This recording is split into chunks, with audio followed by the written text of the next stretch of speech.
Ladies and gentlemen, welcome to the Collector's Archive, where we take games long since past and judge them by today's standards. I'm the Guardian, and this is The Witcher Enhanced Edition Director's Cut. Try saying that 5 times fast. Interesting little title, the first game ever produced by CD Projekt Red, and pretty much the game that put them on the map. Even to this day, from what I can tell, they've only ever made about 3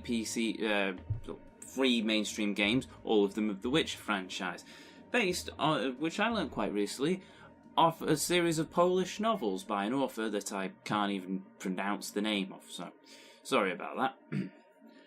Important question remains, however, how does this game hold up by today's standards? I mean, it's not that old. Sort of, the Enhanced Edition came out in 2008.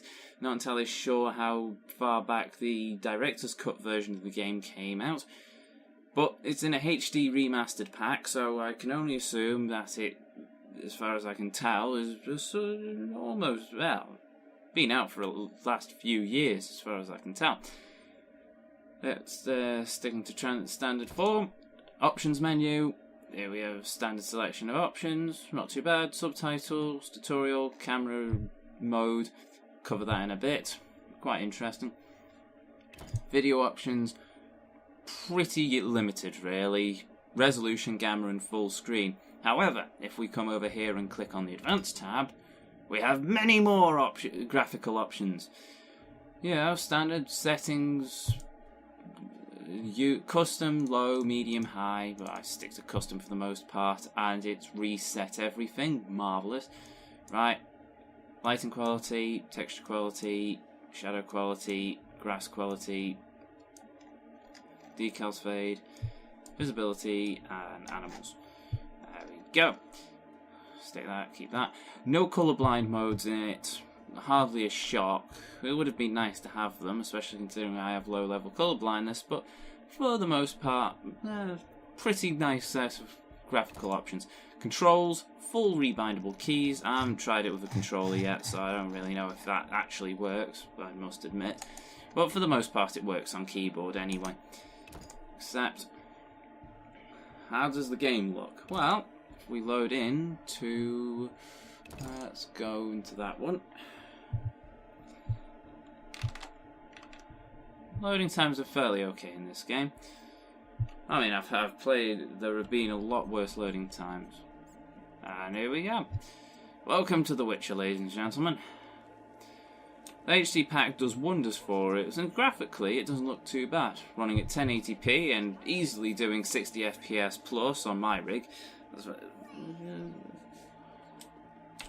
SLI seems to handle itself quite well as well, considering I've got 2 GTX 970s running this. Well, that's hardly a shock, really. It is a fairly old game. Character models aren't too bad. After seeing all the screen shots for The Witcher 3, however, Geralt looks a bit weird without his ponytail and beard, but I suppose that's just my opinion. And, for the most part, graphically, it's nice. Standard cutscenes take 2 forms. That's a chicken. Right. Cutscenes take 2 forms. You get your standard in-game cutscenes, which are well done for the most part. And you get your sort of small side cutscenes, which basically takes the game into a watercoloured style. Which, I guess I'm a sucker for the sort of artistic painted styles, because they just look absolutely beautiful. Actually, to the point, really, that I would actually want to hang one of them up on my wall. Maybe one day I will. Who knows? That's rats. Lots and lots of rats. It wasn't kidding when it says many animals. You do get a lot. Old beggar woman. Yeah. Sound-wise, not too shabby. It sounds nice. The music fits, but it isn't extraordinarily memorable. Now, what my biggest gripe about the sound of this game is the voice acting.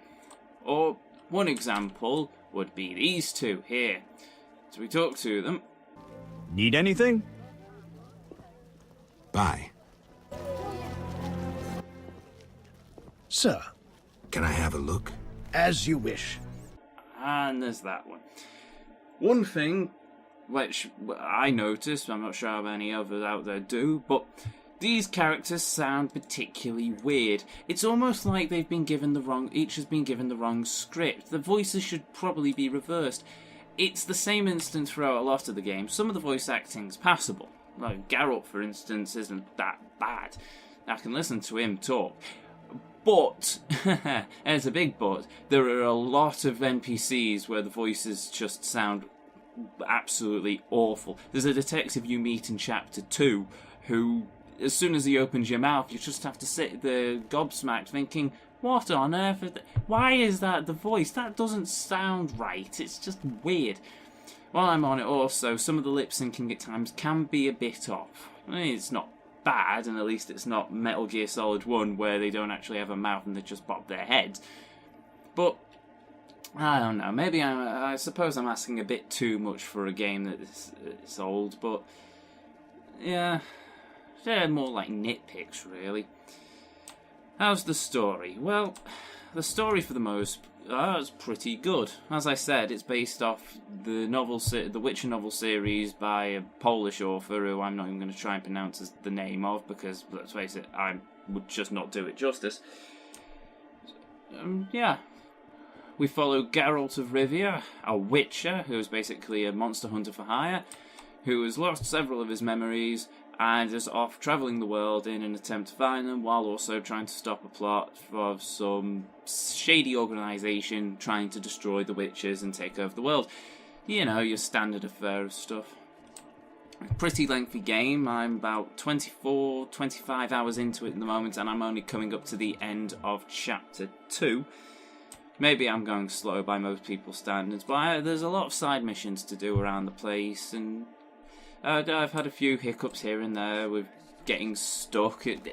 The game is very much, you have to sort of immerse yourself into the world around it, otherwise you end up getting incredibly lost and screwing up many, many choices. Something you also have to learn to live with is making the wrong choice. You will make the wrong choice sooner or later, and the effect won't be noticeable until a bit later on in the game, which really teaches you a case of learning to live with your mistakes, learning to love the universe that you are creating. You're sort of tailor-making this universe to yourself, to your own playstyle, and I absolutely love that about this game. So yeah, where do I want to now? I would take, yes, stupid ferryman. Yes, I'm ready to. How many times are you going to ask me that? To the Yeah. I'm with Geralt on that one. This is what I was saying about in-game cutscenes. It's a standard affair, not too bad. Still running at 60 plus FPS, easily. Skip that. Load into the swamp.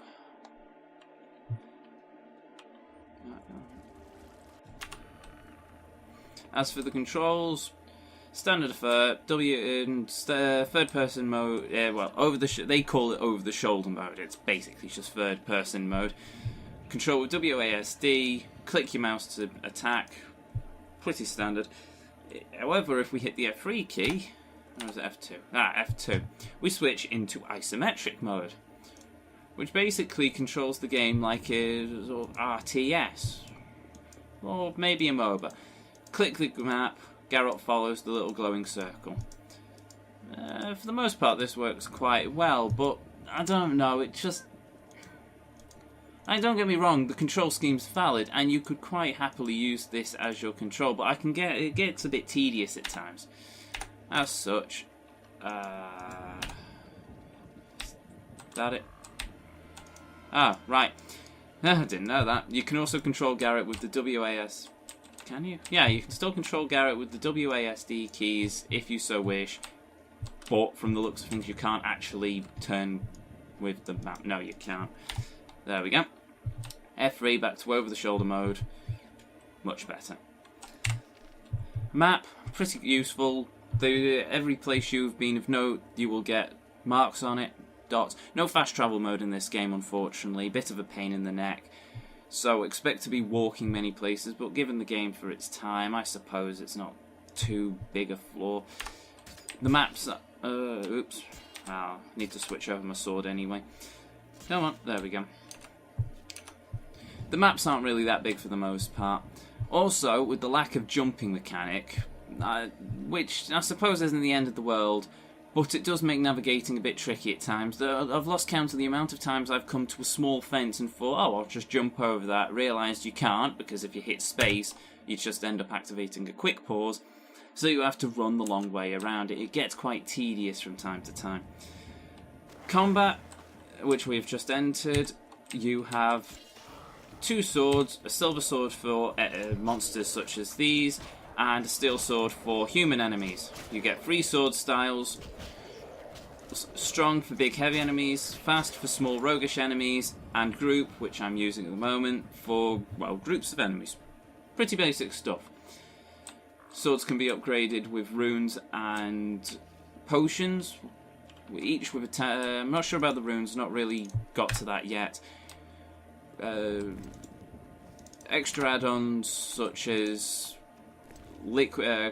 caustic oil to make any wounds you give an enemy agonizing pain. These last for a set amount of in-game time. Much like Majora's Mask, just off the top of my head, The Witcher uses a day-night system. So if I quickly pause the game, we can see here time 2:30 in the afternoon, and the location's dangerous. As you go through the game, this time will change.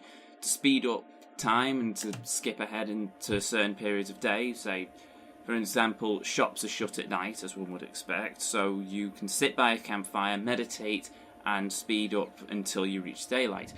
Unfortunately, the only way to do this is sat next to a campfire, so if you don't have any flint, and it's the middle of the day, you can't do that, so you'll have to try and find somewhere where you can either go to pay for somewhere to meditate, so an inn, or if you have friends in the city, go to them and they'll let you meditate by their fire.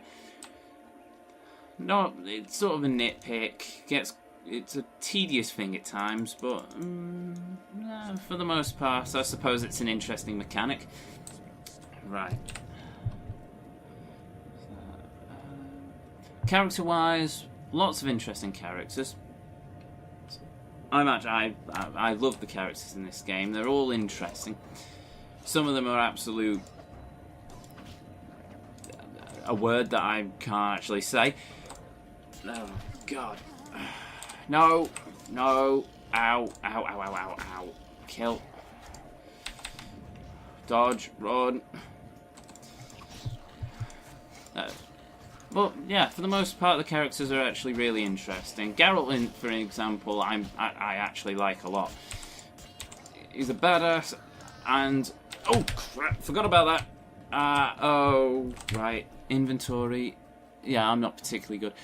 The combat in this game is very clunky at times. It's not unplayable. But for the most part, it does feel very dated. Dodge. Oh, come on! That, for example, hitboxes are all over the place. Sometimes you can kill an enemy that's jumped about 2 meters away for some strange reason, or in that instance, I got killed by an acid exploding creature, even though I was well outside of the animation. Right, let's skip ahead. Oh, into the save. No sort of continue in this game. If you die, you have to go back to a previous stage. Now, the checkpoint system isn't too bad. It saves your progress. Also saves progress whenever you go in and out of a building, for the most part. But you also have bound to the F5 key a quick save. Very useful. Bug-wise, I've had the game crash on me a couple of times. Sometimes, no major ones while I'm playing. If I've tabbed out to check Skype or something, then the game will quietly crash and then refuse to actually load up again. So until you end the process in Task Manager or just restart the computer flat out. Horrible amount of popping at times in the cities, though that varies. I haven't figured out why that varies so badly at times, but that's something to bear in mind. Combat, like I said, feels clunky. But for the most part, the game's pretty stable. Can't really complain too much in that regard. Do we have a campfire anywhere? Where am I? Right, let's quickly run down to this campfire. Okay, we'll sneak through the swamp, why not? Drowned. No, avoid you.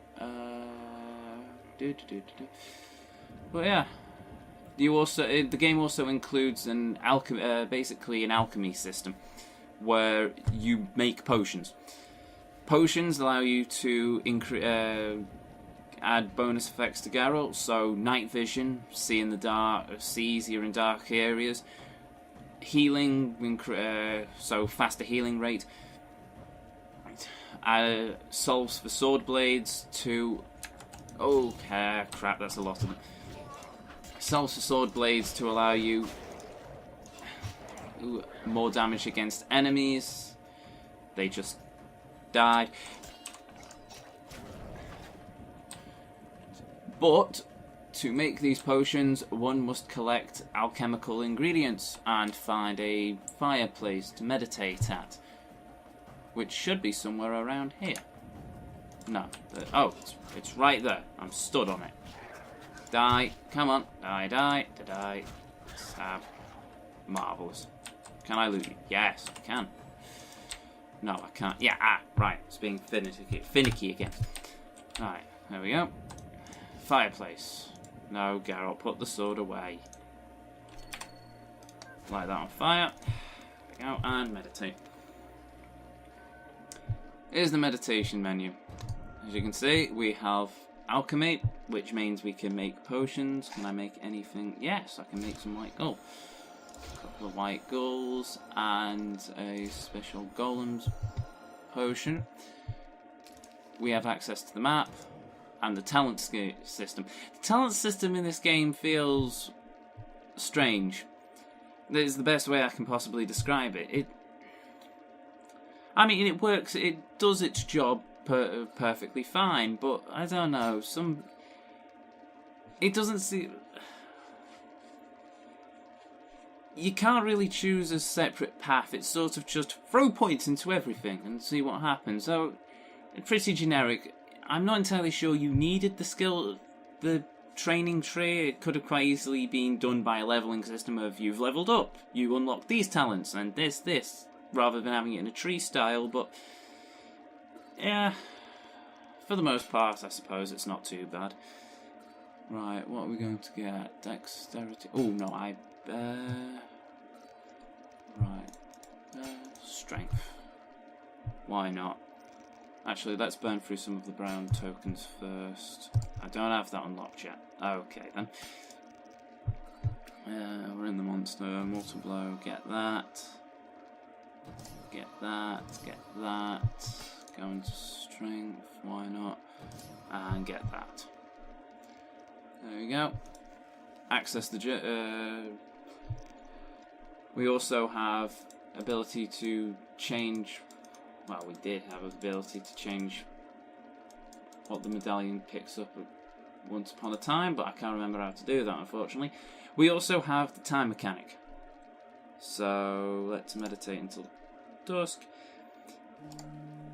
Geralt meditates. This is basically a way of just changing the time of day. Essential for most of the some of the missions in the game, where you're asked to take out a horde of monsters, but the monsters only come out at night. Unless it's these lot who were quietly waiting for me to finish meditating and then showed up. And I've got the wrong sword equipped. Damn. Come on, switch. Damn it. There we go. Right, die.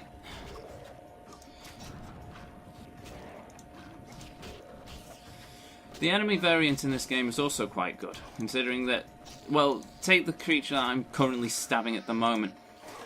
When these die, they explode and cover the area in acid.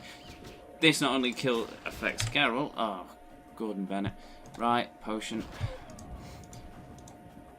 Oh. No, I've died incredibly slowly. Wonderful. Right, let's load up again. Oh, I've lost all my progress now. Wonderful. What was I saying? Oh, yeah.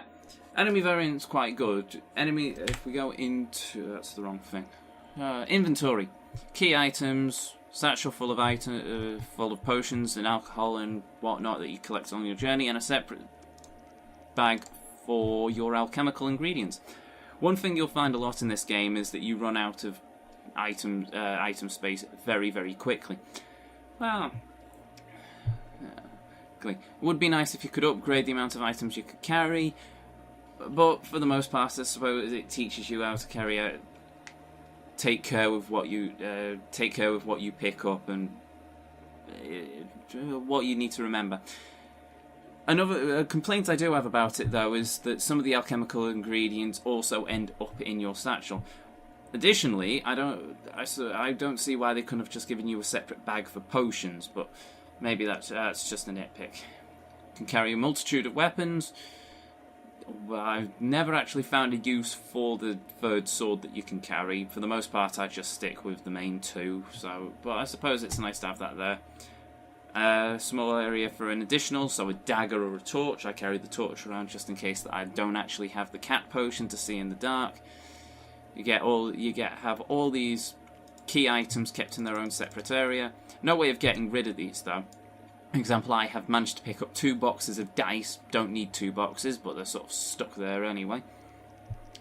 We also have the journal, where we can keep track of all our quests, track them, see what we need to do. Nice touch. Pretty standard for this system. Glossary, a bunch of glossaries, so information on characters, locations, monsters. Here we go, we have a vast amount of detail on each individual monster in the game, so, well, any monsters that you've researched, they're not all unlocked. Some are unlocked via talents, but some you also have to find books or buy books and read them to unlock them. Another nice little touch they have added to help you learn about the universe that you're in. And these are actually key for most combat situations. They tell you things that you need to know. So, for instance, these creatures, what I was fighting before, when they die, they explode with acid. So it's best not. So be careful and dodge out of the way when they die. You have to pay attention. Otherwise, what happens is, well, you saw what happened. I died. A horrible acidy death, but there we go. Glossary. Information about the universe. Basically anything you read is recorded here from what I can tell. Formula for alchemical potions and bombs that you've unlocked. And your standard tutorials page to show you where everything is and how to go. The Witcher Enhanced Edition. Director's Cut, ladies and gentlemen. Now available from Steam for £8, $10 or your regional equivalent. I've been The Guardian. Thank you very much for watching. Be safe out there.